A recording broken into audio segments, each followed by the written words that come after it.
ተመልካቾቻችን በህጻጽ ትግራይ ክልል በተፈናቃዮች መጠለያ ካምፕ ውስጥ የተከሰተውን ከፍተኛ የሆነ የረሃብ አደጋ በሚመለከት በርካታ መረጃዎች እየወጡ ነው። ይህንን በሚመለከት ከኢሃፓ ፓርቲ ይስሐቅ ወልዳይን ቀጥታ መስመር ላይ አግኝቻለሁ። ይስሐቅ እንደው ስለዚህ ጉዳይ ከትላንትናና ጥቂት ቀናት ቀደም ብሎ በስፋት በማህበራዊ ሚዲያ ላይ በተለይም በቲክታክ ላይ ከፍተኛ የሆነ መነጋገሪያ እርዳታም እየተሰበሰበ ይገኛል። እንደው የችግሩ ምንጭ ጋር መረጃን ለማግኘት ያክል ይሄ ነገር እዚህ ደረጃ ከመድረሱ በፊት በፖለቲካ ፓርቲዎች ኢሃፓ ትላንት መግለጫ ማውጣቱን ተከትሎ ሌሎችም በትግራይ አካባቢ ያሉም ሌሎችም ፓርቲዎች መግለጫ አውጥተዋል። ነገር ግን ይሄ ችግር እዚህ ደረጃ ከመድረሱ በፊት መረጃው አልነበረም ወይስ አልተሰማም ወይ? ምንድነው እስካሁን ድረስ ተሸፍኖ እንዲቆይ ምክንያት ያደረገው?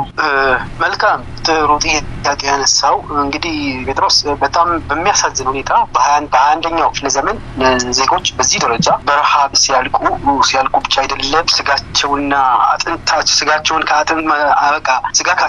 ከአጥንታቸው ተለይቶ የሚታይበት ሁኔታ ነው የምናየው። አንዳንድ ይህንን ስታየው እንደ ሰውኛ ፖለቲሳይዝ ሳይደረግ ዝም ብለን እንደ ሰው ስታየው በጣም የሚያሳዝን ነው። አንዳንዴ እንቅልፍ የሚነሳህም ነው ስታየው። እንዴት በ21ኛው ክፍለ ዘመን መንግስት አለው ተብሎ በሚታሰብበት ሀገር በዚህ ደረጃ በተለይ የአንድ ቀን የሁለት ቀን ረሃብ አይደለም፣ ያለፉት 5 ዓመታትም እየተንከባለለ የመጣ ረሃብ ነው። እሱ ብቻ አይደለም እንግዲህ ማለት በዚህ በተለይ ይሄ የተፈናቃዮች ካምፕ እንደሚታወቀው በትግራይ ክልል የሚገኘውን ህጻጽ የሚባለውን ተፈናቃይ ካምፕ ነው እንዲህ አይነት ችግር አጋጥሞ ያለው። ግን ከዚህ በፊትም በተመሳሳይ ያቄር የሚባል አካባቢ ነበር። በዚህ በተመሳሳይ እንዲህ አይነት ኮንዲሽኖችም ተፈጥረው ነበር እና ያኔም ግለሰቦች ናቸው፣ መንግስት አልነበረም ሲረባረብ የነበረው የክልሉም የፌዴራል ጭምር።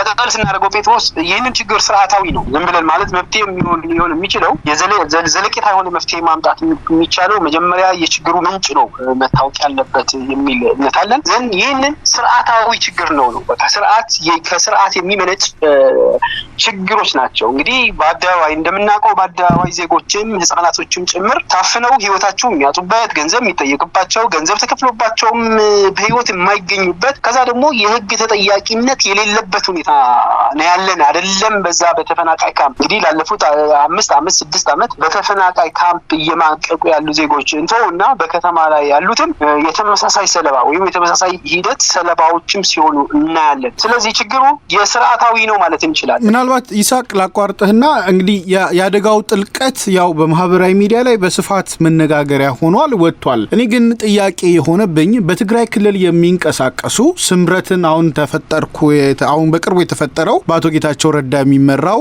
ስምረት ፓርቲን ጨምሮ ሌሎች በርካታ ከህወሓት ውጪ አሁን ህወሓትን ብዙ ጊዜ የተፈናቃዮችን ጉዳይ ለፖለቲካ ፍጆታ ይጠቀመዋል የሚል ክስ ነው የሚመጣበት። ግን እንደው ህወሓትን ወደ ጎን እናድርገውና በትግራይ የሚንቀሳቀሱ በርካታ ሌሎች ፓርቲዎች አሉ። እነኚህ ፓርቲዎች እስካሁን ድረስ እንግዲህ ዘግይተዋል። ምንም አይነት መግለጫም ይሁን የቪዲዮና የምስል የተለያዩ መረጃዎችን ሲያወጡ አላየንም፣ አልሰማንም። መቀሌ አካባቢ የሚደረጉ ሰላማዊ ሰልፎች በተደጋጋሚ ቶሎ ነው በመላው ሀገሪቱ የሚዳረሱት። ህዝቡ በዚህ ደረጃ በረሃብ እስኪጎዳና ስጋቸውና ቆዳቸው በአጥንታቸው ላይ እስኪጣበቅ ድረስ አንደኛ እነኚህ ፓርቲዎች የት ነው የነበሩት? ለምንድነው ይህን ነገር እንዲወጣ ያልፈለጉት? ሁለተኛ ቀድሞ የክልሉ ርዕሰ መስተዳደር የነበሩት አቶ ጌታቸው ረዳ የተመሰረተው ስምረት ፓርቲ ከሌሎቹ የተሻለ የኔትወርክ እድልም ይኖረዋል ወይም ደግሞ የተሻለ የመረጃ ምንጮችም ይኖሩታል። ስምረት ፓርቲም ቢመለከት ራሱም ይህንን ጉዳይ ለህዝብ ይፋ አድርጎ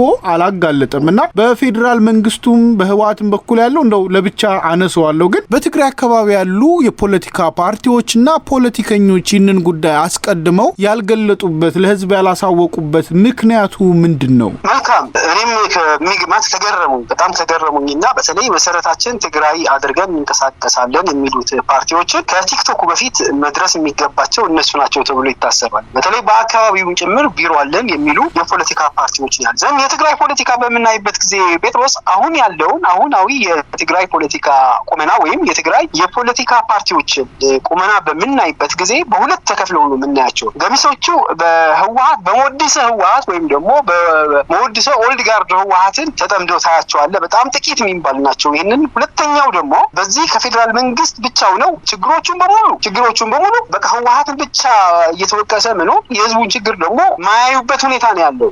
በዛም በዘለለ ባዞይ ከመግለጫቸው ማየት ላለ እስንያቸው 1 2 3 ብለን መግለጫዎችን ለማየት ሞክሬ ነበር ስምረትን ጨምሮ ማለት ነው። ፖለቲካ ማለት ወይ የፖለቲካ ሸቀጥ የተደረገበት መግለጫዎችን ነው ያየው የነበረው። ቀድሞ ማውጣት ይቻል ነበር። ቲክቶክ አይደለም፣ ምክንያቱም መሰረታቸው ትግራይ ነው። ቢሮዎች ጽህፈት ቤቶቻቸውን ትግራይ ነው። በሁሉም አካባቢ ትግራይ በስፋት ምክንያቱም የተመሰረቱበት ዋና ዓላማትም ለትግራይ ተብሎ ስለሚታሰብ ዘወይ የህዝቡ ችግር እያዩ ሳይሆን ፖለቲሳይ በቃ ጉዳያቸው ወይ ህወሓትን በማጥፋትና ገሚሶቹ ደግሞ ህወሓትን በስልጣን በማቆየት የሚሉትን ብቻ እየተሻኮቱ ህዝቡን ግን ወደ ጎን ትተውት እንዳለ ነው የተረዳው። ከመግለጫቸው ፕራክቲካሊ መሬት ላይ ባለው በሰሩት ስራዎችም እያዩ የነበረው እሱ ነው። ባዞይ ጴጥሮስ አሁን በትግራይ አሁን ህጻቱ ብቻ አይደለም በትንቤንም ተመሳሳይ ብዙ ተፈናቃዮች አሉ። እንዲህ ሚዲያ ያላወቃቸው በዚህ ሁኔታዎችን ያሉ ከዚህ በፊትም ያቄር በሚባል አካባቢ እንደዚህ አይነት በጣም አሰቃቂ ለማየትም የሚዘገንን ሁኔታዎችን እነዚህን ግን በፖሊስ ቢታዩም ዘግይቶ ቢታዩም ፖለቲሳይ ተደርገው የፖለቲካ ትርፍ የሚያገኙበት መንገድ ነው እየታየ ያለው። ሁለተኛ በተለይ እነዚህ መግለጫዎች በተለይ ስምረትን በምናይበት ጊዜ ወይም ደግሞ በፌዴራል መንግስት ቦታ አካባቢ ቅርብ ሆነው ትግራይን ይመለከተናል የሚሉ አካላትን አብርሃም በላይም ጨምሮ ዶክተር አብርሃም በላይም ጨምሮ የቆላማና ሚኒስተር በምናይበት ጊዜ በፌስቡክ ገጻቸውን የሚለጥፉት ይሁን ህዝብ እያለቀ ይሁን ሰው በጣም ለአይምሮ የሚዘገንን ተግባር የተደረገ ስለ አንድ መጽሐፍ የተጻፈውን ጽሑፍ ሲያደንቁ በመጽሐፉ ዙሪያ ያለውን ነገር ሲጽፉ ነው የሚታዩት። እሱ ብቻ አይደለም ሌላ ፖሊስ የመልስ ምት ሲሰጡ ነው የሚታየው። አንድ እንኳን ትንሽ አላሉ። ለፌዴራል መንግስት ቅርብ ናቸው። የሚኒስትሮቹ ምክር ቤት አባል ናቸው። ሚኒስትር ናቸው። በሚኒስትር ደረጃ ያሉ እንኳን ስለ አሁን ያለውን ስለ ህጻጽ ያሉ ዜጎች እንኳን አንድ አርቲክል መጻፍ አልፈልጉም ብቻ አይደለም ለሚመለከተው አካል በዚህ ደረጃ ይሄዳሉ ተብሎ አይታሰቡም። በተመሳሳይ እነ ስምረትም የዘገየ በተለይ ከቲክቶኮች በኋላ ለምሳሌ ስምረት መሰረታችን ትግራይ ነው፣ በትግራይ ያለውን በደል፣ በትግራይ ያለውን ረሃብ፣ በትግራይ ያለውን በደል አሳስቦን ነው የተነሳ ነው ይላሉ። እኛን የኢህአፓን የቀደመ መግለጫ እንኳን በኢህአፓና በስምረት መካከል እንኳን የ3-4 ሰዓት ልዩነት አለን። እኛ ቀድመን ነው እንትን መግለጫውን ያወጣ ነው እንዲያም ሙሉ መረጃዎችን ሳይኖሩን። ምናልባት ይሳቅ ይቅርታ በድጋሚ ላቋርጠ ህወሓት ትላንት መግለጫ አውጥቶ ነበርና ህወሓት ባወጣው መግለጫ ላይ የሚሰበሰቡ እርዳታዎች በሙሉ ማዕከሉን በጠበቀ መልኩ በዚህ አካውንት ይደረጉ የሚል አንድ ማዕከላዊነቱን የጠበቀ አካውንት የሚያስተዋውቅበት፣ ሌላኛው ደግሞ ዘላቂ መፍትሄው እነኚህን ሰዎች ወደ ቤታቸው መመለስ ነው በሚል በዚህ አጋጣሚም ፖለቲካ የሚሰራበትን ሁኔታ አይተናል። በዚህ ዙሪያ መከራከሪያ የሚያነሱ ሰዎች አሉ። ህወሓት እነኚህ ወገኖች እንዲራቡ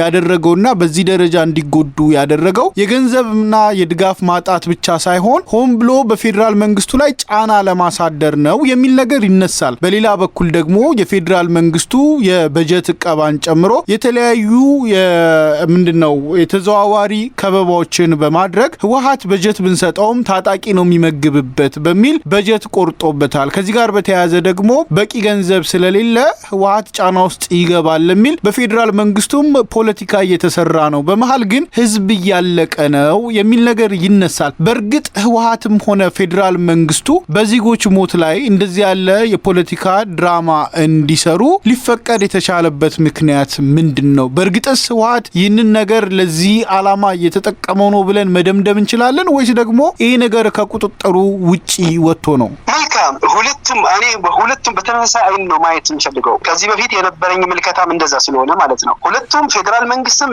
ብልጽግና ማለት ነው ህወሓትም ተፈናቃዮችን እንደ ቼዝ ጠጠር ነው የመጨረሻ የፖለቲካ ቁማር መጫወቻቸውን ቼዝ ጠጠር አድርገው እየተጠቀሙባቸው እንዳለ ነው የሚገባኝ። በተመሳሳይ ይህን ማስረገጫ ሊሆን የሚችለው በተለይ በህወሓት በኩል በተመሳሳይ በዶክተር ደብረጽዮን ገብረ ሚካኤል ሲናገር የነበረው ንግግር አለ። ተፈናቃዮችን ወደ ቀያችን እንድንመለስ እኛ ብቻችን አንገባም። ህወሓትን መቼም በስቃይ ያለውን ኢማጂን በስቃይ ያለውን ህዝብ ህወሓትን ፓርቲያችን በትግርኛ ውድባችን ይላሉ ፓርቲያችን ሳንይዝ አንገባም ይላሉ ተፈናቃዮች የሚል በዶክተር ደብረጽዮን ገብረ ሚካኤል የተነገረ ንግግር አለ። ይሄ ምንድነው? በተፈናቃዮች ላይ የሚደረግ የፖለቲካ አሻጥር ነው፣ ቁማር ነው እንጂ የተፈናቃይ ጥያቄያቸውን ትናንትና ራሳቸው መግበው ህዝባቸውን ሌላ ማህበረሰብን የሚተርፉ የነበሩ ልጆቻቸው መግበው ሌላ መትረፍ የሚችሉ የነበሩ ዜጎች ናቸው። ዘንድ በህወሓት በኩልም በተለይ በእነዚህን መራብ የፌዴራል መንግስቱም ጫና መፍጠር በሚለው ቋንቋ ባልገልጸው የሚያተርፈው የፖለቲካ ቁማር አለ። በተመሳሳይ ግን የአንበሳው ድርሻ ሊወስድ የሚችለው ግን ፌዴራል መንግስት ነው። በዚህ ጉዳይ የክልሉ መንግስት እንዳለው ነው። ትግራይ ኢትዮጵያ ነች። እንግዲህ የኢትዮጵያ አካል በኢትዮጵያ አካል ደረጃ በኢትዮጵያ ክልል የምትገኝ እስከሆነች ድረስ የፌዴራል መንግስት አይመለከተውም ተብሎ አይታሰብም። ነገር ግን ከመጀመሪያም ጀምሮ ያለፉት በተለይ ከፕሪቶሪያ በኋላ ተፈናቃዮችን ከመመለስ አንጻር አሁን ተርበዋል ወይም ደግሞ በስቃይ ላይ የሚገኙ ዜጎችን ወደ ቀያቸውን ከመመለስ አንጻር የእናቴ መቀነት አደናቀፊ አይነት ምክንያቶችን ሲደረድር የነበረው የብልጽግና መንግስት ነው። ብልጽግና ረሃብን እንደ ጦር መሳሪያ እየተጠቀመበት እንዳለ ግልጽ ነው። ናት ኦንሊ በትግራይ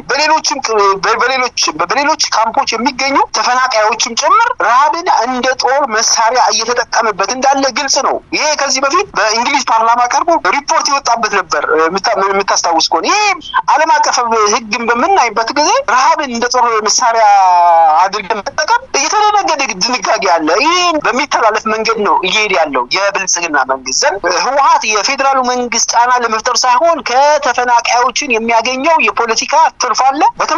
በተመሳሳይ ብልጽግና ተፈናቃዮችን በማስራብ ሊያገኘው የሚችል የፖለቲካ ትርፍ፣ ሁለተኛ ናቶን የፖለቲካ ትርፍ ስለ ተፈናቃዮችም ስለ ዜጎችም ጭምር ረሃቡን በተፈናቃዮች ብቻ ያጠላኩ አይደለም። ቅድም በመግቢያ ለመግለጽ እንደሞከርኩት ይህንን ስርዓታዊ ነው ሲባል ኢንቴንሽናሊ ባይ ዲዛይን እየተደረገ ያለ ነው የሚባለው። ስርዓት የወለደው ነው። ዝም ብለህ በአንድ ጥቂት ብቻ ነጥብ ወይም በአንድ ሀሳብ ብቻ የምታንሸራሽረው አይደለም። ስርዓት የወለደው ይሄ የስርዓት ወለድ ችግር ነው ማለት ይቻላል። መልካም እንግዲህ ይስሐቅ፣ ምናልባት በእናንተ በኩል የኢህአፓ ፓርቲ ትላንት መግለጫ አውጥቷልና ከመግለጫ ባለፈ ግን የሲቪክ ማህበሩንም በማስተባበር ህብረተሰቡንም በማስተባበር በወጣት ልጆች የተጀመረውን የድጋፍ ማሰባሰብ ዘመቻ ኢህአፓ እንደ ፖለቲካ ፓርቲ ምንድነው የሚያደርገው? በመግለጫ ይወሰናል ወይስ ደግሞ በዚህ ጉዳይ ላይ የመሪነት ድርሻ በመውሰድ እነኚህን ወጣቶች በማገዝ ሌላ ተጨማሪ የሆነ ድጋፍ እንዲደረግ ጥሪ ያደርጋል? ምንድነው በተግባር ምን እንጠብቅ ከኢህአፓ? መልካም እንግዲህ ኢህአፓ ተነጋግረንበታል በዚህ ጉዳይ። ኢህአፓ ማድረግ የሚቻለው በተለይ በግል በሚንቀሳቀሱ አካላት ባይሆን ተቋም ስለሆነ፣ ስለዚህ ማድረግ የሚገባ በተለይ ዓለም አቀፍ ረጂ አካላቶች አሉ። ይሄ ከእርዳታ ጋር የተገናኘ ይህን የሚመለከታቸው ጴጥሮስ በጣም በሚገርም ሁኔታ እንግዲህ ዓለም አቀፍ ይህን የሚመለከታቸው ተቋማትን ማወቅ የሚችሉትን ስለዚህ ረሃብ በተለይ የናሽናል ሚዲያዎችን ይህንን ማሳየት ሲችሉ ነው አይደለ? የኢትዮጵያ ሚዲያዎች በሙሉ ጆሮ ዳባ ብለዋል። ኦኬ እንደዛ ከሆነ የኢህአፓ ሚና ምን ይሆናል በሚባልበት ጊዜ ያለው የራሱ መዋቅሮችን ተጠቅሞ ያለውን ኔትወርክ ኮንታክቶችን ተጠቅሞ በተለይ ይህን የለጋሽ ሀገሮችን ለጋሽ ተቋማትን ከማድረስ በተለይ ከኢንፎርም ከማድረግ ብቻ ሳይሆን ሰነድም አዘጋጅቶ ከመሄድ አንጻር በሂደት አለ በስራ እየሰራ ነው የሚገኘው ማለት ገና በእቅድ ያለ ሳይሆን በተግባርም ፕራክቲካሊ በሂደት ያለ ስራዎችን እየሰራ እንዳለ ነው ለመንገር የምፈልገው። መልካም አመሰግናለሁ። ይስሐቅ ወልዳይ ከኢህአፓ ፓርቲ በትግራይ ህጻጽ የተፈናቃዮች መጠለያ ካምፕ ውስጥ የተፈጠረውን አሰቃቂ ረሃብና አደጋ ተከትሎ ለኤምኤስ ስለሰጠህን ማብራሪያ እጅግ አድርጌ አመሰግናለሁ። መልካም ቀን። እኔም አመሰግናለሁ።